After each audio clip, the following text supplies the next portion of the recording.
मेवाड़ का इतिहास। महाराणा लाखा मेवाड़ में एक के बाद एक फिर जन्म ले रहे थे, वीर जन्म ले रहे थे। मेवाड़ में इतिहास बदल रहा था। मेवाड़ की एक के बाद एक नई जीत हो रही थी। सभी राजपूतानों की रियासत मेवाड़ की अधीनता स्वीकारती जा रही थी।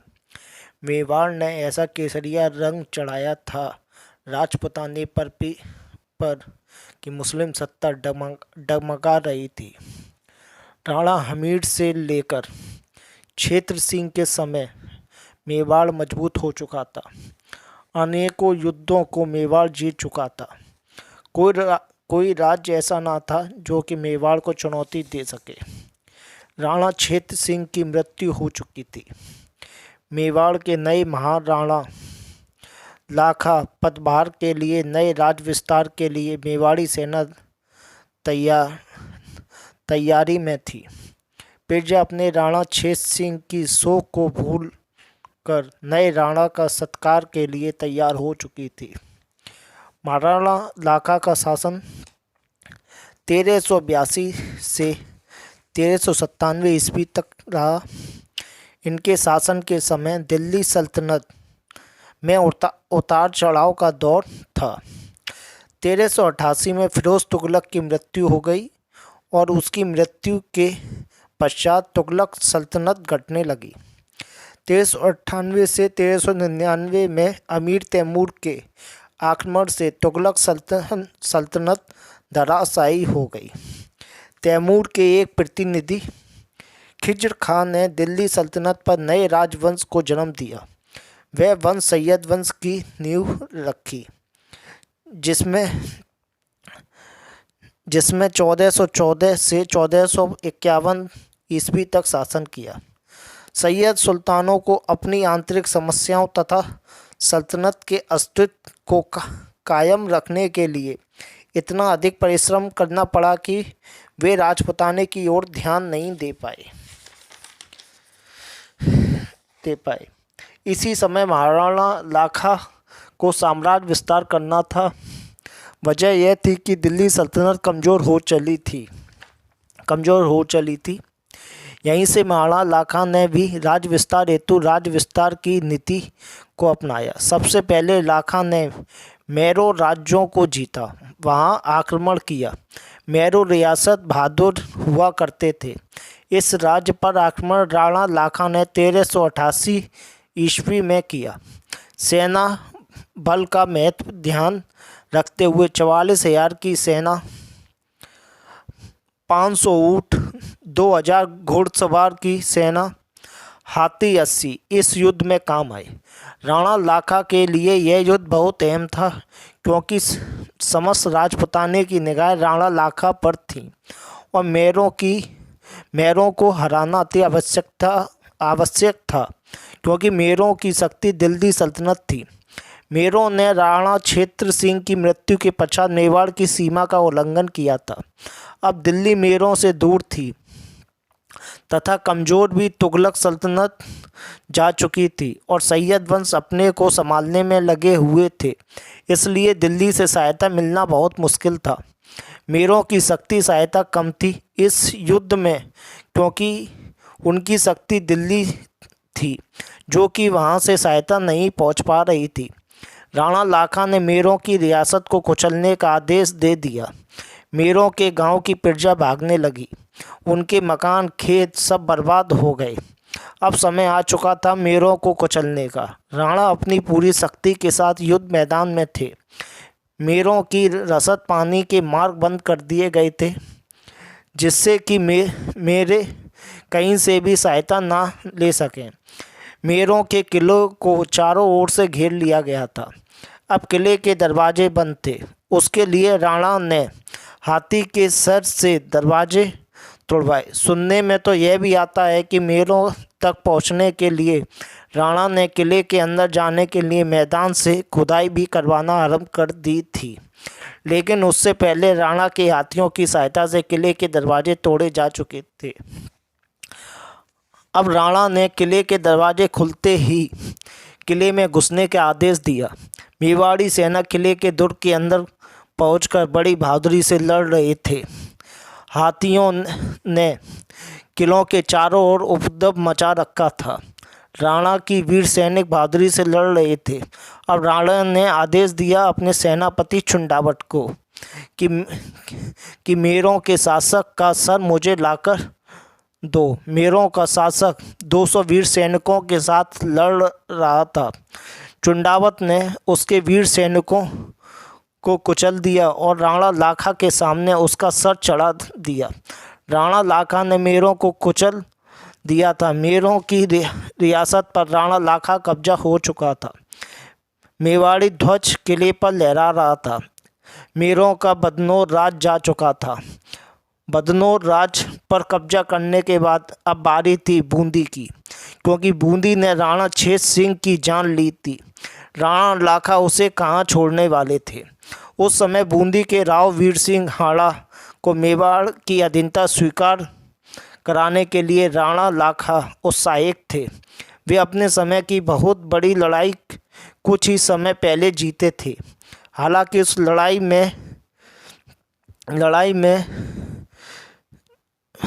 में जो कि मेरों के साथ हुई, उसमें क्षति मेवाड़ की भी हुई थी। उसका नुकसान इस प्रकार है: 80,000 सैनिक, 8,000 सैनिक, 300 घोड़े सवार, 22 हाथी, मेवाड़ी बहादुर वीर, जिसमें कि चुंडावत सरदार का पुत्र भी और राणा लाखा के बहनोई मारे जा चुके थे। लेकिन राणा की सेना बूंदी के मैदान में आ पहुंची थी। बूंदी नरेश भी बहादुर थे, पर बूंदी नरेश वीर सिंह चालाक थे, चतुर थे, बुद्धिमान राजा थे। वे अपने सेनापति को बुलाते हैं और कहते हैं कि आप इस मेवाड़ी संकट का सामना करने को तैयार हैं। सेनापति कहता है, महाराज, मैं बूंदी का सेनापति हूँ, अपने राज्य का विस्तार चाहता हूँ, ना कि उजड़ा हुआ बूंदी। राव वीर सिंह कहते हैं, राजपूताने की सभी राज्यों की भी सेना मेवाड़ के साथ है। उनके साथ समस्त राजपूताना है और उसकी सेना वह साम्राज्य विस्तार पर निकले हैं। अभी तो हम तैयार भी नहीं, हमारे शस्त्र भंडार छोटे हैं, हमारी आर्थिक स्थिति सही नहीं, बूंदी अभी सक्षम नहीं। युद्ध के लिए इसका उपाय एक ही है, हम मेवाड़ की स्वाधीनता स्वीकार कर लें। आखिर हम नहीं तो क्या हुआ, राजपूताने की रियासत मुस्लिम सत्ता से तो अच्छा है। मेवाड़, उससे हमारे राज्य को सैनिक सहायता प्राप्त होगी, अधिक स्थिति मजबूत होगी, मेवाड़ी और बूंदी में रिश्ते बेहतर होंगे। हमें तो मुस्लिम राज्य से बूंदी को बचाना है, उसके लिए मेवाड़ सही है। वे यदि दुश्मनी निकालने आते, अब तक आक्रमण हमला कर चुके होते। वह भी मित्रता चाहते हैं। बूंदी नरेश बूंदी के वीर बहादुर अपने सेनापति महामंत्री के साथ ब्राह्मण राजपुरोहित को ले जाकर राणा जी के पास पहुंचते हैं। बूंदी नरेश राणा के समकालीन पहुंचकर कहते हैं, राणा जी, मैं प्रस्तुत हूँ, क्या चाहिए बूंदी से। राणा जी कहते हैं, हमें राज विस्तार करना है। बूंदी नरेश कहते हैं, वीर सिंह नरेश का राज आपकी अधीनता स्वीकार करता है और भेंट में 20 हाथी, 100 घोड़े, 10 लाख सोने की अशर्फियाँ तलवारें भेंट करता है। राणा की आरती उतारी जाती है। राणा बूंदी नरेश वीर सिंह नरेश से कहते हैं कि आपको मेवाड़ जब भी युद्ध पर होगा, आपको अपनी सेना तथा वीरों की सहायता देनी होगी। बूंदी नरेश तैयार हो जाते हैं। बूंदी नरेश की चतुराई काम आती है। राणा जी बूंदी छोड़ जहाजपुर की ओर निकल जाते हैं। बूंदी नरेश अपनी सेना राणा जी के साथ भेजते हैं। यह सन 1379 की बात है। अब बारी थी जहाजपुर मेवाड़ और शेखावटी क्षेत्र की। उन्हें भी राणा लाखा ने जीत लिया। राणा की तलवार युद्ध से क्षति हो रही थी। काफ़ी बहादुर मृत्यु को प्राप्त हो चुके थे। राणा का क्षेत्रफल तो बढ़ रहा था, परंतु सेना भी कम हो रही थी। 8 महीने तक मेवाड़ के सिंहासन से दूर रहे राणा अब मेवाड़ जाने को तैयार थे। वे मेवाड़ पहुँचते ही प्रजा में खुशी की लहर थी। राणा लाखा की पत्नी हंसाबाई राज दरबार के बाहर आरती की थाली लेकर तैयार थीं। अपने राणा की आने की खुशी में इतने युद्धों को जीतने के बाद मेवाड़ की आर्थिक स्थिति गिरती जा रही थी। अब राणा की सबसे बड़ी परेशानी आर्थिक स्थिति से कैसा लड़ा जाए। कहते हैं ना कि किस्मत का खेल निराला है। किस्मत मेहरबान तो हर समस्या को आसानी से लड़ा जा सकता है। राणा लाखा के साथ भी यही हुआ और उदयपुर के समीप स्थित जावर नामक स्थान पर एक चांदी की खान निकली। संभवत एशिया की यह सबसे बड़ी खान थी उस समय के दौर की। चांदी की खान मिलने से आसपास क्षेत्र में अच्छी आबादी होने लगी, जिससे लोगों को रोजगार मिल गया। धीरे धीरे महाराणा द्वारा मेवाड़ की आर्थिक समस्याएं दूर हो गईं और कहते हैं कि यहीं से महाराणा लाखा का शासन तरक्की करने लगा। राणा लाखा ने जब हंसाबाई से विवाह किया तो यह कोई समान शादी नहीं थी। एक बार की बात है कि पास में किसी भी की शादी हो रही थी। तब राणा लाखा ने मजाक करते हुए कहा कि अब इस उम्र में हमसे शादी कौन करेगा और कौन हमें अपनी लड़की देगा। यह बात उनके पुत्र चुंडा ने सुन ली। चुंडा ने निश्चय किया कि वे अपने पिता राणा लाखा के लिए लड़की ढूंढेंगे। तभी चुंडा सिंह के लिए मारवाड़ की राजकुमारी तथा राव रणमल की बहन हंसाबाई से विवाह के लिए प्रस्ताव आया। चुंडा सिंह ने यह प्रस्ताव को ठुकरा दिया और कहा कि पहले मेरे पिता की शादी होगी, उसके बाद मैं शादी करूंगा। राणा लाखा के लिए बड़ा संकट बन गया।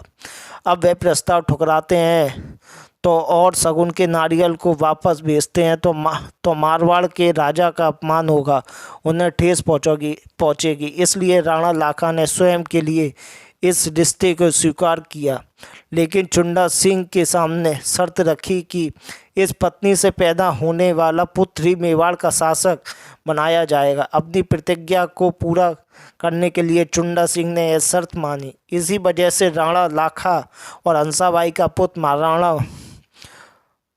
महाराणा मोकल मेवाड़ का शासक बना। राणा लाखा के दरबार में धनेश्वर भट्ट और झोटिंग भट्ट नामक दो प्रसिद्ध संगीतकार भी रहते थे, जो मेवाड़ की शोभा बढ़ाते थे। सन 1397 ईस्वी की बात है। मेवाड़ के सफलतम राजाओं में शामिल राणा लाखा की मृत्यु हो गई। जब उनकी मृत्यु हुई तब मेवाड़ के होने वाले शासक महाराणा मोकल बस 5 वर्ष के थे। इनकी मृत्यु के पश्चात महाराणा मोकल की देखभाल उनकी मां हंसाबाई ने की। चुंडा सिंह ने अपने पिता को वचन का पालन किया, मेवाड़ की सत्ता की देखभाल की और मोकल को महाराणा बनाया। उन्होंने अपने वचन का पालन किया। कैसी लगी आपको दोस्तों हमारी ये वीडियो? आप हमारे YouTube चैनल प्राचीन भारत को सब्सक्राइब करें तथा बेल आइकन का बटन दबाएं। धन्यवाद। जय भारत, जय राजपूताना।